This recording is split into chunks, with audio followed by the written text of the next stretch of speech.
Hey gaming fans, so today's a Yu-Gi-Oh deck profile, and this one is called Pac-Man, or I guess sometimes called Flip-Flop Control.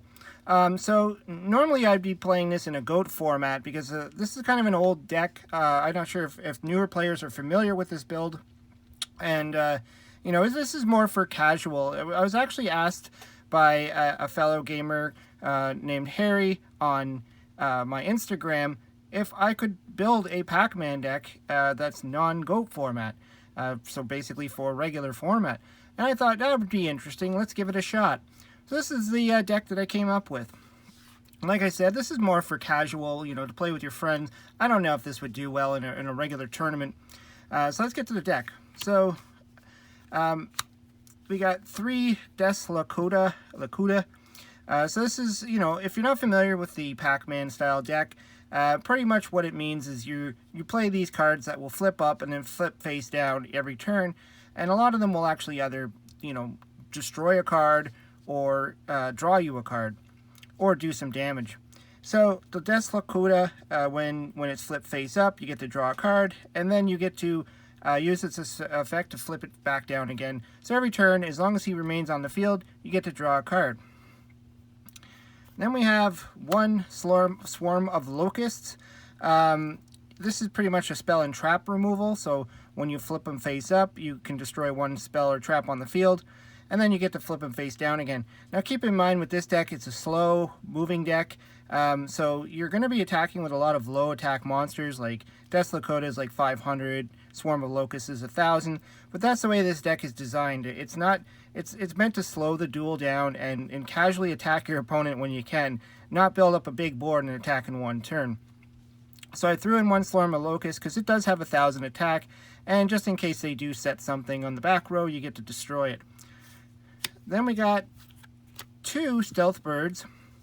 The thing I like about Stealth Birds is it does have a 1,700 defense, so if they attack it with something, there's a chance that it could survive the attack. Unlike someone like Des Locuta, which is like 600 defense and can get wiped out by a Sandgan. Yeah, Stealth Bird is also your main form of damage. Once you set up your board, every turn you can flip Stealth Bird face up, do 1,000 damage of burn damage to your opponent, and then if possible attack for another 700. So only put 2 in there because you don't want to keep drawing into them. You might need more protection. So here's where the whole Pac-Man thing comes from. As far as I understand anyways, I could have it wrong, but pretty much what's going on is you're flipping up these swarm of scarabs to destroy 1 monster your opponent controls. And so every turn, is if your opponent summons or sets a monster, you get to flip this guy up and eat him. So that's pretty much what the concept is here. Again, 500 attack. Once you destroy the monster, you get to attack, and then during your main phase 2, you'd flip them face down. Medusa Worm, we got 2 of those, same idea. This is following pretty much the standard Pac-Man deck. So you got, Medusa Worm doing the same thing as the Swarm. It just destroys a monster on the field. And then 3 Golem Sentry. Again, with the higher defense, 1,800 defense, so a better chance of surviving an attack if you actually do get attacked in this deck. And when he flips up, you bounce a card to your opponent's hand. Now this is a little bit more, or not a card, sorry, a monster. Now this is a little bit better in actual format than it is in GOAT format, because in modern Yu-Gi-Oh! You're more likely to hit a Link monster, or a Synchro monster, or any of the extra deck monsters. Whereas in GOAT format, you're probably just going to be hitting a regular monster like, who knows, like Breaker. And that's actually giving your opponent a little bit of advantage to be able to play it again. So this is a little bit more powerful in playing with people who actually summon from their extra deck. And then to deal with pesky monsters, because modern Yu-Gi-Oh! Is mostly about monster effects. A lot of monster effects, so I put in 3 effect veilers. Obviously this is not in GOAT format because effect veiler wasn't legal yet. It didn't exist. So that's it for the monsters. We're going to get into the spells here. So I put in 2 Pot of Duality just to help get through your deck a little bit faster.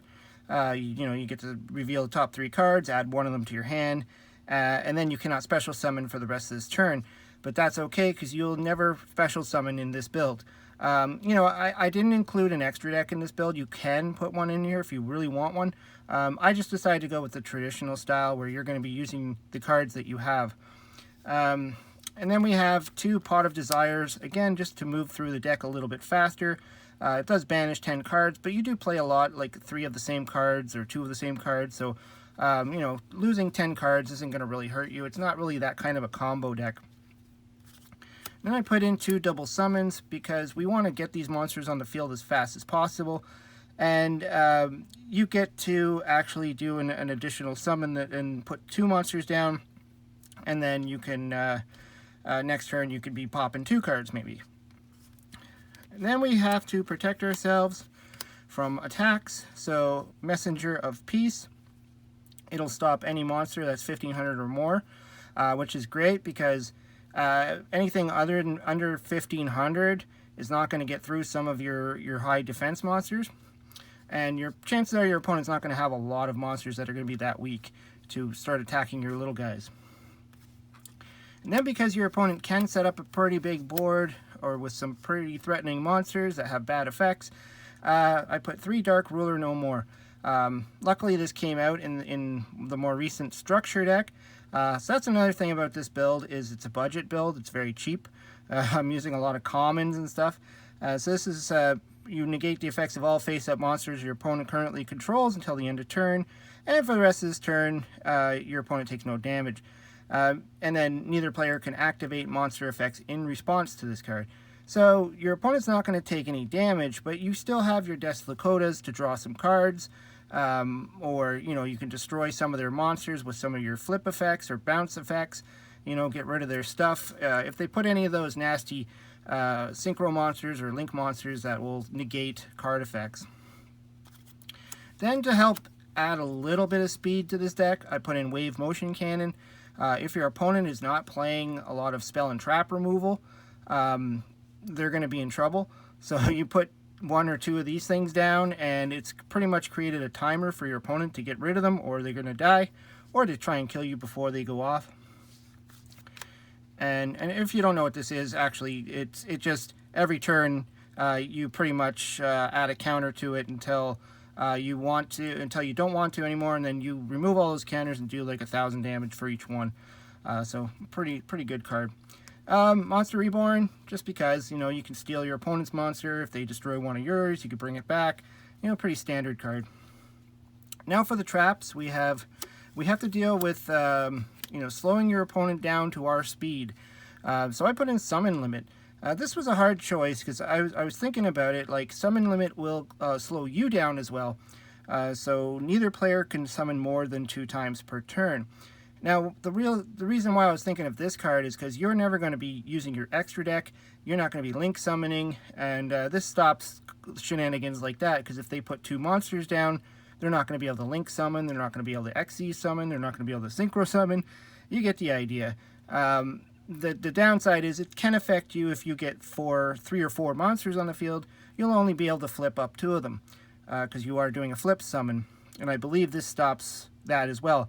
So you really have to be choosy on what cards you're going to flip up. If they have monsters face down, you flip up your Swarm to destroy it, or if they have nothing, you flip up your Locusts to draw some cards, or your burn card.